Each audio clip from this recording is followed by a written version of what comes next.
Welcome, everyone. We're delighted that you've joined us. I'm Rick Roach. I'm the Director of Client Engagement at Wealth Effects, and I'll be your host for this series of webinars. Today, we're going to talk about the wealth effects, Social Security optimization for women. And the reason we're going to talk about that is because Social Security is such a critical part of so many women's retirement income portfolio. In fact, some 56% of all Social Security benefits are paid to women currently. And when you look at the age cohort of 65 and greater, actually two-thirds of all Social Security benefits. So whether you are currently married, you're divorced, you're widowed, or single, we're going to discuss Social Security rules, regulations, and strategies, and most importantly, how you can optimize your Social Security experience if you've not begun to claim your benefits yet. The woman of the hour here is Ida Mae Fuller. Ida Mae was the first recipient of Social Security benefits in the United States of America. She paid $22.54 into the system over the 3 years that she worked while she was paying FICA taxes. FICA is Federal Insurance Contributions Act. We'll talk about that in a subsequent episode. But over the course of her life, because she lived a long and healthy life to the age 100, Ida actually received $22,888.92. Now, she's an Exhibit A, an extreme example, if you will, of the benefits that Social Security can provide to women and looking at their overall retirement income portfolio. But what we're going to talk about again is how you can join that top 4% of Americans who optimize your Social Security experience. We have a broad agenda here that we're going to cover in the series of some 6 episodes. The first episode, the one we'll talk about today, is the three-legged stool, female financial precarity. That is the precarious state of some women, not all women's retirement income portfolio, and how you can join that top 4% of Americans who optimize their Social Security election. Second episode, we'll cover Social Security essentials, and we'll talk about the alphabet soup of Social Security Administration acronyms. In episode 3, we'll cover Social Security rules, regulations, and requirements, because there are some very specific, hard-by-the-book requirements in order to collect Social Security on your own work record. Then we'll transition into spousal benefits in episode 4. In episode 5, we'll cover survivor benefits. Survivor benefits are different in that you can actually get survivor benefits at an earlier age than you could either qualify or claim Social Security on your own work record or as a spouse.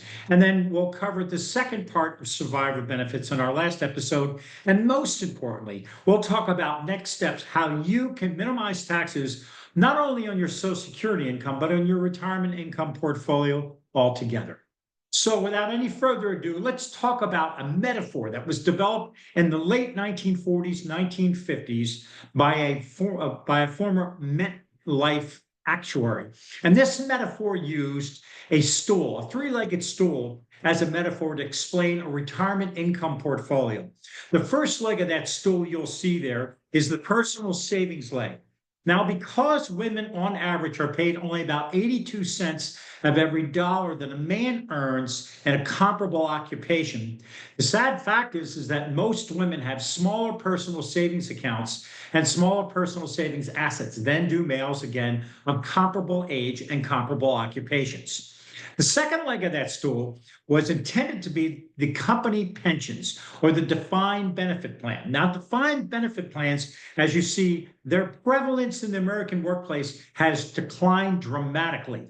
Our grandfathers and grandmothers may well have had defined benefit plans, but many of us don't. It's something today on the order of only 11% of the American working population has access to defined benefit plans because they've been replaced by 401k plans and defined contribution plans.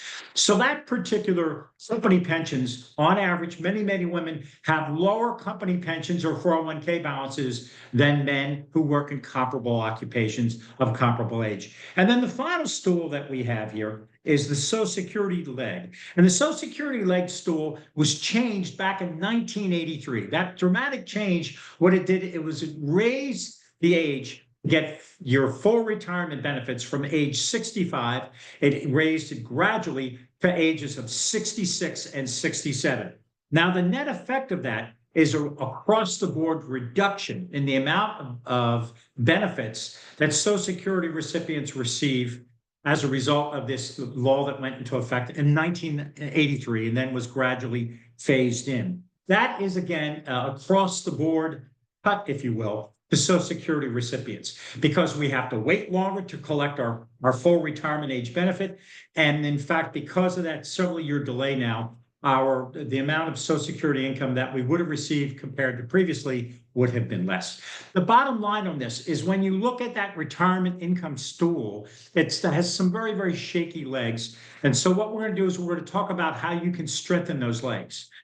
And when we talk about strengthening those legs, here's a survey that was done in 2021. There was one done by this organization in 2021 and 2022. That's the Ellevest Financial Wellness Survey. And what it found is that it found that 1 out of 3 women are reluctant to talk about money because it's considered a taboo. And yet women worry about money and running out of money much more often than do men. In fact, many, many women worry about it on a daily basis or at least a weekly basis. And so that's why we believe this series of episodes on Social Security optimization is so important. Now, the concern that women and men for that matter have has been magnified as a result of the inflation rates that we had over the last number of years. Fortunately, inflation rates have dropped, but this is a survey that's been done for some 30 years, a survey done by the Employee Benefit Research Institute and the Matthew Greenwald and Associates. Again, this is results from the 2024 survey, but these two organizations began doing these surveys back in 1983. So we have some 30 years of records. And looking at this, more and more workers, more and more retirees are concerned about the ability to fund retirement as a result of inflation. And while fortunately inflation has muted or come down in the last couple of years, that's a good thing for all of us. If you're going to live in retirement for 20, 30 years, inflation could raise its ugly head again. Now, what we're doing is we're using as a part a landmark study that was done in 2019. This study here, in reference above, found that only 4% of Americans optimize Social Security. Now, at times, you don't have to bother reading this survey. We've done the work for you, the homework, if you will. But what they did was they looked at some 2,000 plus households in the United States. They drew from a larger survey of 20,000. They boiled it down to a little bit over 2,000. And on these households, they ran almost 500,000 simulations. Simulations looking at different retirement ages, when people claim their Social Security versus when they could have done it in an optimal manner. They ran some 486,000 simulations. And they found in this survey that only 4% of retirees make optimal decisions when claiming and filing for Social Security. And that was true both for primary breadwinners and their spouses. In fact, it was an interesting thing they found is that there was a negative correlation that those people that were more educated in terms of college or graduate degrees made mistakes more often when it comes to optimizing Social Security than those individuals that had less than high school degrees. The reason we point this out is the cumulative loss at this time, 2019, was $3.4 trillion, and U.S. household income was lost over retirement. Now, that amount would be even greater today because since 2019, there have been cost of living increases in Social Security totaling up to 21.5%. So the amount of money at risk, if you will, if you make a suboptimal decision with Social Security can be hazardous to your financial well-being. Again, drawing from this same survey right here, we have a picture displayed. If you look on the left-hand side, the average household in the United States of America who do not optimize their Social Security selection, that is the 96% of the American population that hasn't, potentially forego $110,000 in retirement income over the course of the retirement. That works out to be something in the neighborhood of $3,500 to $4,500 per year. It's a great deal of money when you think of an individual's household is to be able to lose some $110,000 over the course of retirement if you don't optimize your Social Security selection. If you were in a household that did a better claiming decision with Social Security, then your income could be increased, your household income, from anywhere between 9 and 14%. That's what the gist of this whole series of episodes on Social Security optimization for women is to help you join that top 4%. Now, one of the things that we'll stress again and again in these series of episodes here is the value of women working longer. I already referenced that women on average receive less than men of comparable ages and in comparable occupations. It really totals out to a large sum. Over the course of a career, it totals up to $406,000 less in income than a male counterpart over, again, a 4-decade period. That gender gap means that many women may well, in fact, have higher household or credit card debt. By working longer, you have an opportunity to pay down some of that debt. The second benefit of postponing your claiming of Social Security is you have an opportunity to add several years, to maybe add 3, 4, 5, 6 years to your retirement savings nest egg.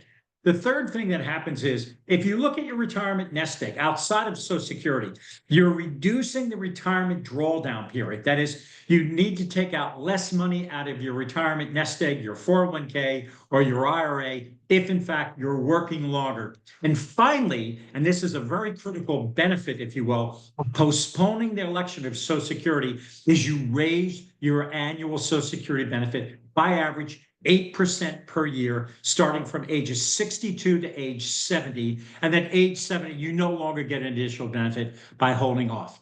So what we're going to do in the next episode and the following episodes is we're going to cover, I borrowed here from Rudyard Kipling, his Elephant's Child, the 5 W's and 1 H. That is the who, what, why, when, and most importantly, how to claim Social Security. So we'll be talking about that over the course of these episodes and hope you'll be joining us. On the upcoming slide, you'll find the contact email to connect with one of our experienced Wealth Effects advisors. We're offering a no obligation review of your current retirement strategy, your Social Security strategy, and a deep dive into the strengths and gaps of your retirement income portfolio. As a thank you for reaching out, we'll also send you an exclusive takeaway featured on the next slide. It's packed with timely, actionable insights, a must read for anyone looking to maximize their retirement income. If you're not ready to talk to an advisor, no problem, no obligation. If you'd like to receive the takeaway without consultation, simply click the takeaway box below on the next slide to download the PDF. And don't forget, if you're ready to dive deeper, simply click the next button below to watch the next episode of our series. We're here to help you join the 4% of Americans who optimize their Social Security and enjoy a financial worry-free retirement.